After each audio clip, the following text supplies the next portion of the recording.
This is the Unique Scotland podcast with exclusive scottishvisits.co.uk. Hello, this is John Harbour from Exclusive Scottish Visits, and welcome to my podcast called Unique Scotland. The next official podcast is going to be on the clan system, but this is a little added extra called Letter from Scotland. This letter brings you the latest news from this wonderful country, Scotland, that puts the great into Britain. It gives you an insight into what makes this tiny country tick. It takes newsprint, TV and radio commentary and turns it into a bite-sized viewpoint from a local perspective with a slightly humorous edge. Well, it's November now. The rain is doing what it always does in November in Scotland. Sometimes it drizzles, sometimes it showers, and occasionally blowing horizontally. And the hills have begun to fade into their winter colours, dark hues of faded heather and dark brown gold of the Dian bracken or ferns. The sort of November where the light changes faster than a Highland mood and where every puddle reflects a sky you can't quite trust. There's a particular texture to a Scottish November, part melancholy, part mischief. The kind of month where the tea tastes just a little bit stronger, the scarves come out of the drawers smelling faintly of summer's neglect, and the first Christmas adverts start appearing before the last of the Halloween pumpkins have been thrown out. It's a time when Scotland seems to shrug its shoulders and say, "Aye, well, that's us for another year then." In towns and villages, life goes on with that familiar mixture of endurance and amusement that seems particularly Scottish. The politicians in Edinburgh continue their endless debates, the rivers are running higher in the glens, and somewhere between the two there are small stories of animals, communities, of laughter in unexpected places. Stories that say as much about the country as any speech or statistic ever could. In today's letter from Scotland, you'll hear about Scotland's newsiest items, where the country's news has been a wonderful patchwork of the noble, the necessary, and the delightfully absurd. You'll hear of senior Scottish politicians, that's in the new Scottish Parliament, by the way, allegedly failing in their duties. Well, nothing new there, I hear you say. You'll hear farmers welcoming the return of beavers. Really? And football fans proudly buying season tickets for some very strange fans. Well, it's all here and much more. And to see some lovely photos of Scotland, have a look at my website, exclusivescottishvisits.co.uk, and please do follow me. I have quite a few photos on my Instagram page as well, and you can find that at exclusive_Scottish_visits. So sit back and enjoy your newsletter from Scotland with John Harbour of Exclusive Scottish Visits on the Unique Scotland podcast. You heard it here first, probably.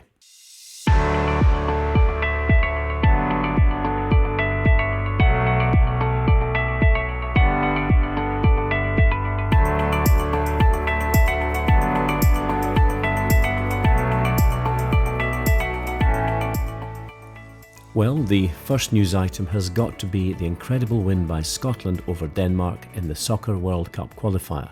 They had to win, and win they did, to qualify for the 2026 Football World Cup, the first time for 28 years, an extraordinary feat for such a wee country. Now, this World Cup will be the first with 48 teams, and hosting of the tournament will be shared between Canada, Mexico and the USA. The final will be played on 19 July 2026 in New York, New Jersey. As you can imagine, the Scots were quite pleased to have qualified at last, and I'd like you to listen to a recording from BBC Scotland with Steve Thompson and James McFadden getting quite excited about the result. Take it to the corner, take it to the corner. No, don't shoot, you're not Pelly. Oh, what a goal, Kenny McLean. He's better than Pelly. Pelly couldn't score from the halfway line. Oh, and it's over. What have we just seen? Oh, wait, I'm having a fuse. We had a dream, and dreams come true. Wow, can you imagine the recording if we actually won the World Cup? Yes, it was a brilliant result, and we are still celebrating. And so, to the rest of the news. Yes, Minnie, that was so funny.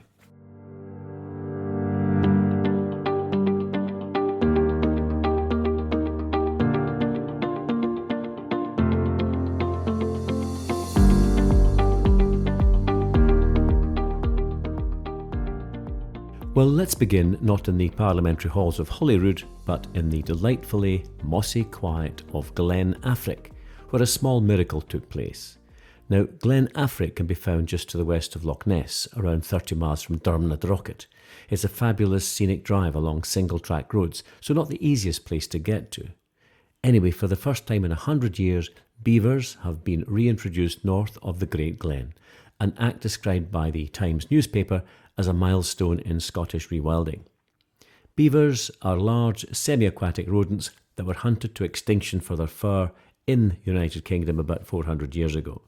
They are known for their impressive dam-building skills, which they use to create habitats in freshwater environments. They do play a crucial role in our ecosystems by creating wetlands that support diverse wildlife. In fact, they're often called nature's engineers, with amazing dam-building abilities boosting biodiversity across rivers and floodplains.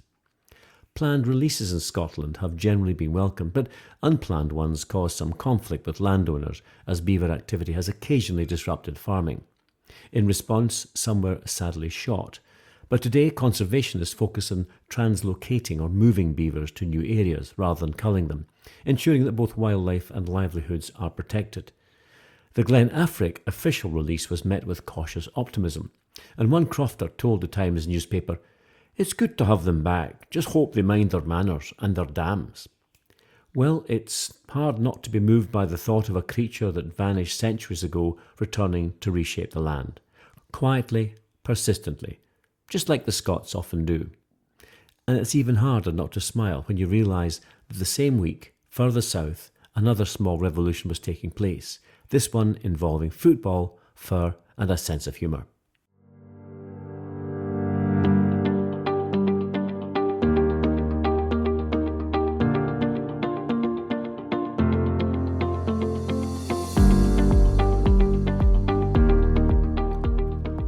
In the county or kingdom of Fife, the county that boasts St Andrews as one of its towns, you'll find Cowdenbeath Football Club. And that club made national headlines for launching season tickets. Yes, wait for it, for dogs. Well, as the Scottish Sun reported, each canine fan receives its own ID card and a lanyard, granting access to the so-called woof side stand.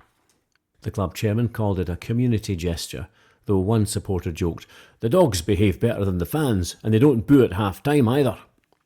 Well, apparently the new commercial manager is not only football crazy, but he's also dog mad, and came up with this genius idea of filling the stadiums with well-behaved dogs who are allowed to bring along their well-behaved owners. Only in Scotland, and animal welfare and football fandom meet so happily. Well, it's believed to be the first football club in the world to issue season tickets to dogs, but if you're a supporter of a particular team, football, American football, especially in the USA, and they already issue season tickets to dogs, then please do get in touch, and I'll mention that on my next podcast. There are some ground rules, however. All dogs must be well behaved, kept on a lead, and promise not to chase the ball. They are not permitted in the seating areas or inside the club buildings. They may bark at the referee within reason. And some of the first ticket holders were asked for comment and they all said, "Woof." The great thing about this season ticket is there's no charge for canine friends, and when some opposition supporters were asked about the dog season ticket, they reported to have said they thought it was barking. And talking about barking mad and an organisation going to the dogs, I have to mention some more political shenanigans over the past few weeks in the Scottish Parliament.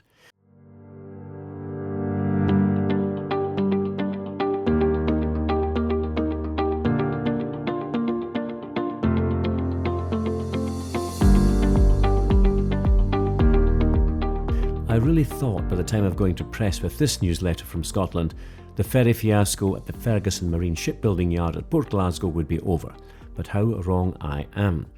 Now, I've commented on this shipbuilding saga, this horror story, for nearly 2 years. You know, it's the one where two small ferries are 3 times over cost and over 5 years late.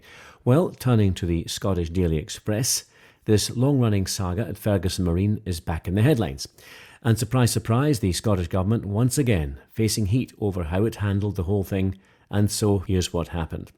The latest. A secret briefing has revealed that despite overseeing nearly £500 million of public money being pumped into the troubled shipyard, ministers are still refusing to take any blame for what's been called one of Scotland's biggest ever procurement disasters. Instead, they're pointing the finger squarely at the pre-nationalisation leadership. Basically, the team that was running Ferguson Marine before the government took over. Well, let's rewind a little bit. Ferguson Marine, the Port Glasgow shipyard, was given the contract 8 years ago to build 2 small, new Caledonian McBrain ferries. And Caledonian McBrain is the company that provides a lifeline to the islands off the coast of Scotland. It was meant to be a proud moment. Scottish-built ships for Scottish waters. And the Scottish National Party even celebrated the deal at their party conference. The only problem? From there, everything that could go wrong did go wrong. And what started as a £97 million project has now ballooned to approximately £500 million. The 2 ferries, the Glen Sannox and the Glen Rosa, were supposed to set sail in 2018 and 2019 respectively. But while the Glen Sannox finally limped into service last December, that's 5 years overdue, the Glen Rosa is still not finished. And the shipyard, well, it's been through chaos, management disputes, cost overruns, and eventually collapse. The Scottish Government had to step in and nationalise the yard just to keep it afloat. Well, now in the latest behind-the-closed-doors briefing, ministers have reportedly insisted that all the delays and cost blowouts were down to the old management, not their own oversight, which understandably has left critics furious. Opposition parties are calling it a total whitewash. They say that no one in government has ever been held accountable, not a single minister has lost their job, even though taxpayers have footed a bill that's now 4 or even 5 times higher than planned. And that, for a lot of Scots watching the ferries still not running on island routes, their lifeline to their homes, feels like rubbing salt into the wound. So here we are, another twist in the ferry fiasco. A secret briefing, no acceptance of the blame, and still no clear end to one of Scotland's most expensive transport embarrassments.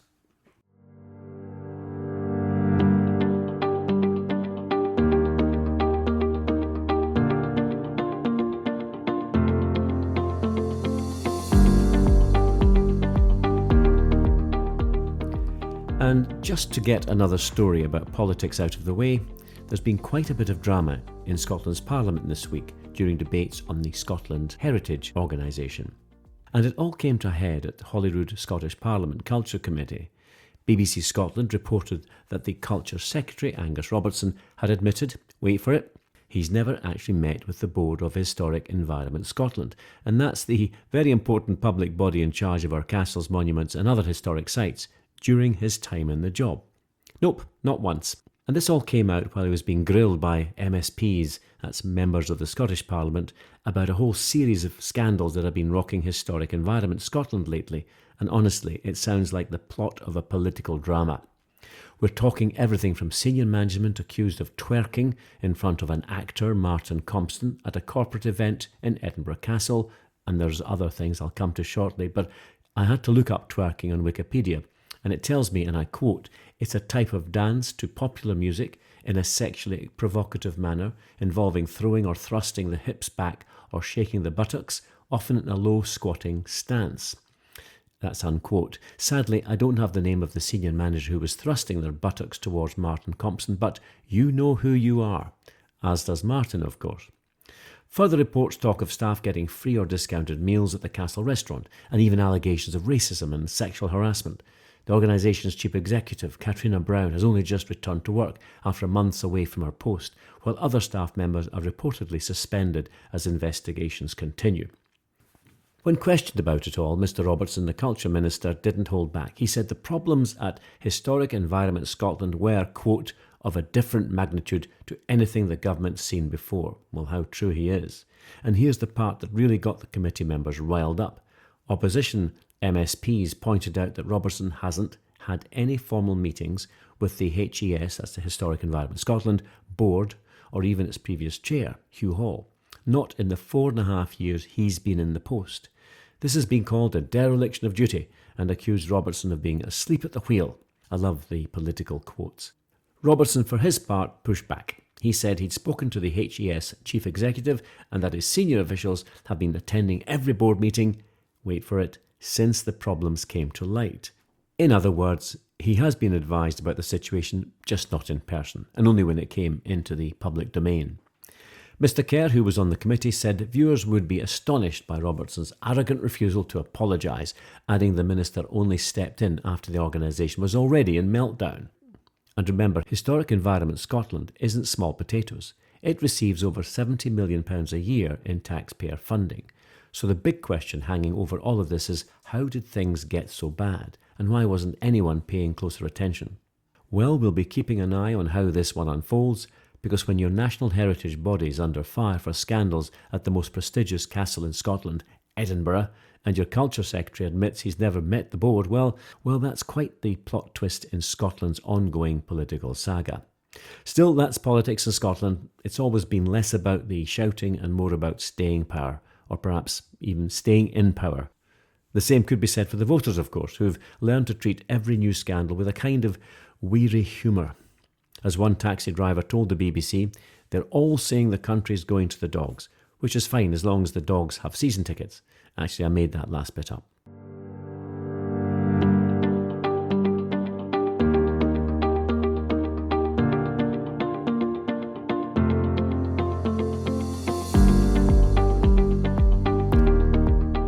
Beyond the Parliament and the press, life in the country continues in small, steady ways. The Highland Gamekeepers Association is fretting about dwindling grouse numbers. The Financial Times wrote recently that the sport of kings is under pressure from both weather and politics. Now, grouse shooting is a traditional field sport in the United Kingdom, primarily involving the shooting of red grouse. The season starts on what is termed the Glorious 12th, which refers to August the 12th, marking the start of the shooting season for red grouse in Great Britain and Northern Ireland. This day is significant in the British sporting calendar, attracting hunting enthusiasts to the moors for the traditional event. It's a long-standing tradition that plays an important role in countryside culture and rural economy. Now, it's easy to dismiss it as a pastime for the privileged, but the reality is more complicated, with whole rural economies depending upon those August shoots. And without them, well, many communities face a quieter kind of extinction. Still, as one gamekeeper told the paper, "If it's not the weather or the government, the ticks will get you. You've got to laugh or you'll greet."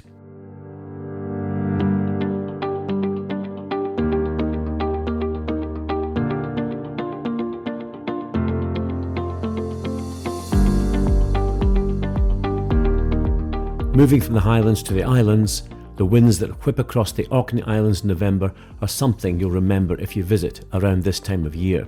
And up there in Kirkwall, the capital of Orkney, you'll find the PDC just off the shore. And for the last 30 years, there's been a bonfire and fireworks display for Guy Fawkes Night, and it's been a cherished event for the local community. Well, the fireworks are no more. It would appear that the noise of the fireworks has distressed local swan populations and other birds in the area. And it was the Scottish Sun newspaper that noted the decision was made to protect bird life nesting near the PDC. Locals were disappointed, of course, but many accepted it with the stoicism only islanders possess. "If the birds have learned to nest here," one man told the reporter, "then maybe it's our turn to find somewhere else to make the noise."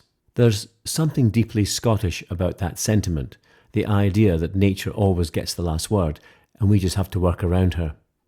So if the headlines always seem a bit gloomy, it's these smaller stories that offer light relief.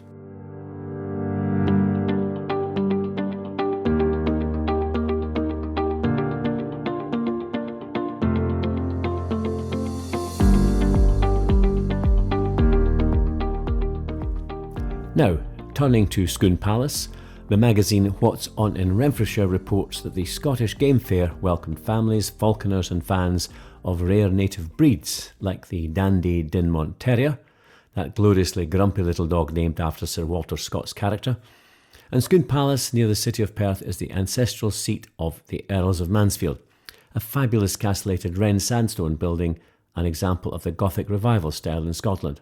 Scone was originally the site of an early Christian church and later an Augustinian priory, and of course the grounds of the palace for centuries held the Stone of Scone, or the Stone of Destiny, upon which the early kings of Scotland were crowned. Indeed, Robert the Bruce himself was crowned at Scone in 1306. The last coronation, Charles II, when he accepted the Scottish crown in 1651. Viscount William Stormont, the current heir to the earldom, is overseeing a significant transformation to enhance its visitor attraction, which is part of a £10 million development plan, and William is very much hands-on. Families wandered among the Highland ponies, the archery targets, they tasted local foods, and watched craftsmen at work. There's an understated artistry to this event, the country's culture distilled into a single weekend of hands-on heritage. The Scottish Game Fair weekend is a reminder of Scotland's culture. For all its debates about the future, it still enjoys the oddities of the past. And perhaps that's the heart of it, a country in constant conversation with itself, half in earnest, half in jest.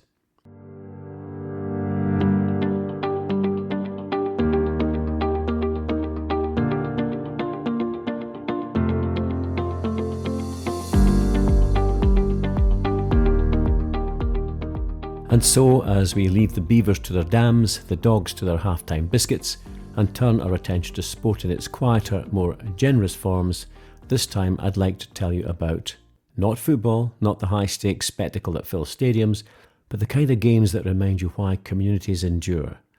In Edinburgh this week, What's On in Edinburgh reported the largest walking rugby event in Scotland. Yes, walking rugby. Now, it's modified non-contact version of the traditional rugby designed for players of all ages and abilities, emphasising inclusivity and social interaction. It's a slower-paced adaptation of a rugby that allows individuals who may not be able to participate in the traditional game due to age, injury or physical limitations to enjoy the sport. And it's played at walking pace, meaning that players must always have at least 1 foot on the ground, and running is not permitted. Matches typically consist of 2 teams, each with up to 7 players. The game can be played on a smaller pitch, with dimensions adjusted based upon the number of players. Walking rugby is more than just a game, it's a celebration of health, community and inclusivity, making it a fantastic option for anyone looking to stay active and engaged in a fun environment. In Edinburgh's event, the field was alive with participants of all ages and abilities, moving at a pace more contemplative than competitive. The whistle sounded, but it was not a call to victory, more a gentle encouragement to take the next step. And between each slow-motion pass and careful try, laughter punctuated the morning air. There's something profoundly comforting in walking rugby, a sport that values presence over performance, community over competition, in effect, participation over winning.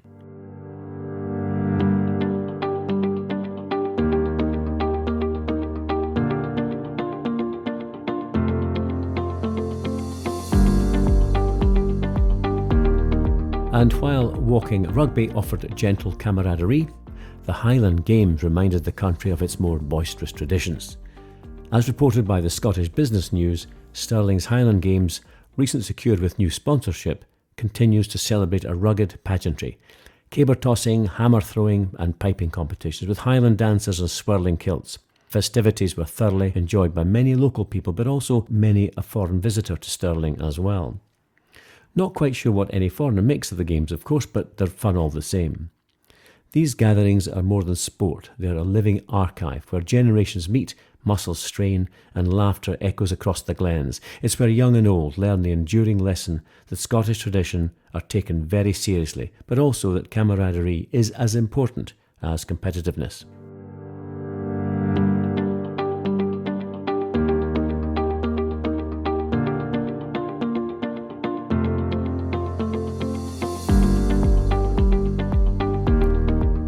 Meanwhile, in the quieter corners of the country, communities are finding ways to express themselves beyond competition and spectacle. The Sunday Post reported that a Facebook page called Neilston News is a tongue-in-cheek satirical news page about village life. Neilston is a small village about 10 miles southwest of Glasgow. The creator, Stuart Mackenzie, started the page when bored on his daily train commute, writing spoof news stories about the old video store in the village before broadening its focus to Neilston in general. The page gained a sizable local following, almost 4,500 Facebook likes at the time of the report, by sharing humorous takes on village goings-on and ribbing neighbouring villages, for example Barrhead. A calendar featuring a spoof story about the village or a local person for each month was sold online, and the profits were donated to local good causes. It turned what could have been just another Facebook page into a small social enterprise. The creator opted not to profit personally, instead giving the calendar proceeds back to the village. The Sunday Post goes on to report that it shows how a small place like Milestone, which historically is a village with strong local identity, can embrace modern online culture while staying rooted in community. It's clever, it's self-aware, it's a reminder that humour can be a powerful force for community cohesion.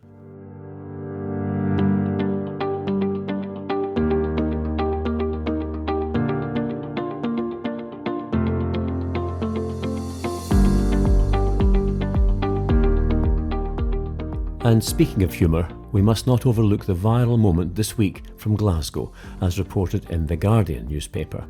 A teacher, Torgy Squire, posted a short TikTok about the unpredictability of Scottish summer weather. The post, which poked affectionate fun at drizzle and sudden downpours, ignited interest far beyond the Clyde. African American audiences engaged with the hashtags like #BlackScottishTikTok, sparking transatlantic conversations about the identity, humour, and the Scottish experience. We often say that if you can see the mountains, it's going to rain. If you can't see them, it's raining. A wee story of my own regarding a golf match I was playing with some old colleagues. The organiser had sent out a circular telling us where to be and when. He also mentioned that the weather could be inclement. At the bottom of the instruction he wrote, "It should be a good day, but in case of rain we will have to adopt a wet weather routine, which usually incorporates a covered option, perhaps at a driving range." Anyway, underneath that instruction was the heading, "Wet weather routine," and all it said was, "Get wet."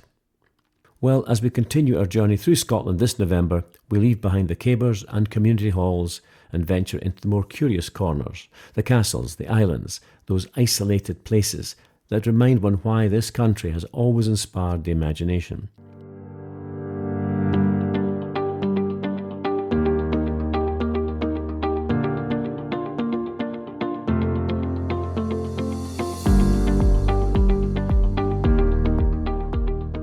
First, the dream of owning a castle, a fantasy that seems attainable only in fairy tales. Well, in Scotland it's taken on a very real form. The Shuna Island Estate, that's Shuna, off the west coast, has gone on sale for approximately £5.5 million, as reported by the Sky News. It was actually sold in 2012 for £2 million, so not a bad investment. Well, Shuna is in Loch Linnhe on the west coast of Scotland and is approximately 2 kilometres long and 1 kilometre wide and extends to some 155 hectares, that's 383 acres in total. The name Shuna comes from the Norse for sea island and is separated from the mainland by the Sound of Shuna. In the late 60s... Sorry, that's my dog. She's dreaming. Minnie, keep quiet. I'm sorry about that. The name Shuna comes from the Norse for sea island and is separated from the mainland by the Sound of Shuna. In the late 16th century, the island belonged to John Stewart, the Laird of Appin.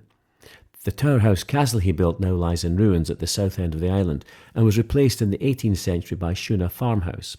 So the £5 million price tag is a starter for 10, and a wee bit further investment may be required. However, you might picture yourself wandering the shores, keys in hand, contemplating the life of a Scottish laird, and you would never be lonely, as there's a very large herd of sheep on the island to keep you company.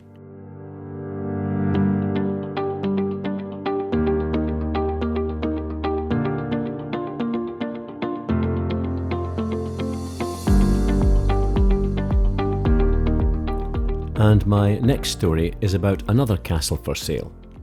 And this was advertised by Rep Moves and Savills, and it's Kinloch Castle on the Isle of Rum, one of the small isles to the south of the Isle of Skye, and it's been listed for offers over $750,000 by Nature Scott. Not a bad price, and I can already detect a few ears pricking up at the news. But the new owner must demonstrate how they will support the island community and its natural environment. Kinloch Castle was actually built around 1897 as a luxurious retreat for Sir George Bullock, a wealthy textile tycoon from Yorkshire. This Edwardian-style castle features a rectangular shape, crenellated towers and an elaborate interiors, including a ballroom and library. And I'm just reading the information from the website, 31,000 square feet and 20 bedrooms. Well, the grandeur of this fabulous 19th century castle has a spectacular view over the Bay of Rum, so might just be worth the effort of a move north. So if you're sitting in a London or a New York apartment of medium size, sell up and head to Rum and become literally king of your own castle.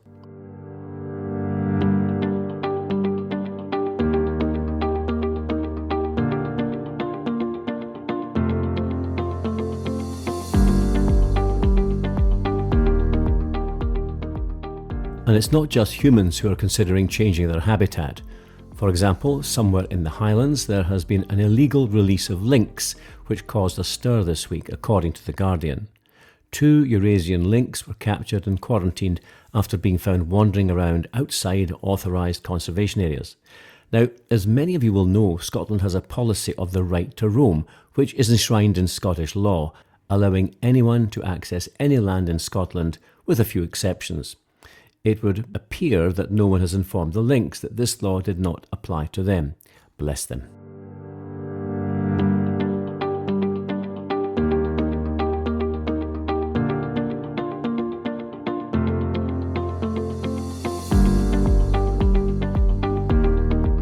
Meanwhile, a place where restrictions on humans are being enforced, and that is in Dundee, the Howth Secret Supper Club.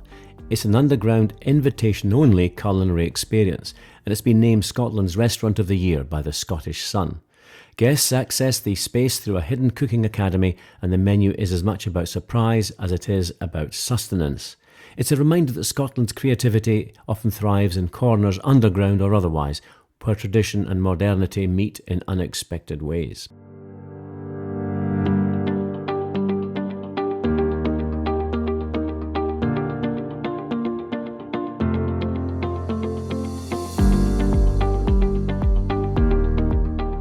Well, finally, it's impossible to speak of Scotland without acknowledging the human communities that make it home.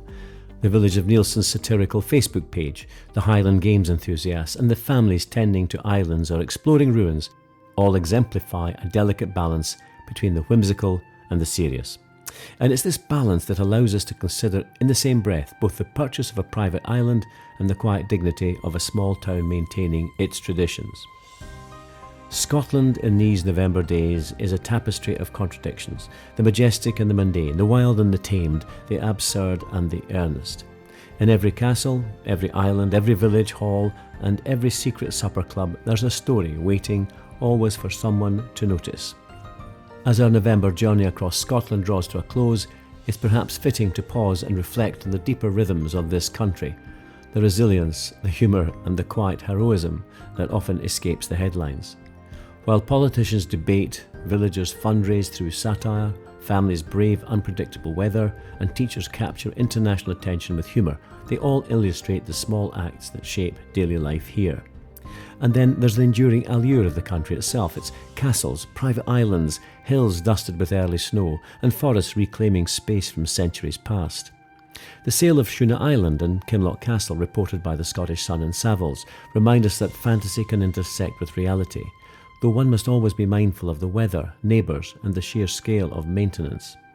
Scotland is such a country of contrasts. You can travel from the quiet, contemplative walking rugby fields to the riotous Highland Games in under 1 hour. You can witness the grace of a dandy Dinmont terrier at a game fair and in the next village encounter a viral TikTok about summer showers. You can consider a private island purchase and in the same breath hear of a local fundraiser knitting together community, creativity and purpose. It is, I think, this capacity for balance that defines Scotland today. The country can be serious without solemnity, whimsical without frivolity, and grounded without losing its imagination. It's a place where history whispers from the castle ruins, where the present hums in village halls and the online screens, and where the future, however uncertain, is approached with both resilience and laughter. And so, as another November evening folds itself around Scotland, with mists on the hills and the squawk of migrating geese, we're left with the sound of the rain, steady, familiar and somehow reassuring. It falls on the rooftops of Edinburgh and the lochs of the Highlands alike, on crofters and commuters, gamekeepers and school teachers, on those dreaming of islands and those content with a corner shop and a cup of tea. This, perhaps, is the quiet secret of the place, that its stories, however small, all seem to belong to one another. beavers reshaping riversides, political shenanigans, dogs with season tickets, castles for sale, and communities finding laughter in the unlikeliest of corners. Together they form the kind of portrait no painter could quite capture, but every Scot would recognise. It's easy to think of Scotland as a land of grand gestures, of battles, of ballads, of bagpipes, but listen closely and you'll find its true character in the smaller sounds: a door closing against the wind, a laugh shared in a village hall, a kind word spoken over the counter of a shop on a wet morning. And so, as the mist settles over the glens and the lamps glow in kitchen windows, we can close this month's newsletter from Scotland with a quiet assurance that Scotland, in all its moods and contradictions, remain what it's always been: a country that endures, amuses and astonishes all at the same time. Well, that brings to an end this letter from Scotland, and it's been a delight to have you with me for this short tour of Scotland's news headlines, both serious and fun. Back to my touring podcast of Scotland next month, and I'll be covering the Scottish clan system, looking particularly at the MacDonalds and MacLeods of Skye. There's one or two other clans I'll mention, including my own clan, Mackay, fierce warriors from the north of Scotland. And breaking news, I am deeply honoured to have been appointed as the new president of the Clan Mackay Society of Scotland, and more about this appointment in future episodes. I certainly look forward to working with the presidents of other Mackay clan societies from all around the world. And thank you to all who have been in touch to tell me how much you've enjoyed my podcasts and how they've helped you on your own journey around this wonderful country. Nice to hear from Lindsay Leckie, and delighted to hear about your self-guided trip to Scotland and that you incorporated many of the places that I suggested along your path. I feel truly honoured to have been on your journey with you. Before I close, I would like to take this opportunity to wish all my American listeners a very happy Thanksgiving on 27th of November. And as this is the last podcast of 2025, may I wish all my listeners a very Merry Christmas and a very Happy New Year. Well, if you wish to get in touch or comment on anything else that you've heard here, or indeed to book a tour, get in touch with me through my website at exclusivescottishvisits.co.uk. My very best wishes to you, wherever you are in the world. And I now raise my glass with a wee dram of whisky to you in Scottish traditional fashion. Slán de bha.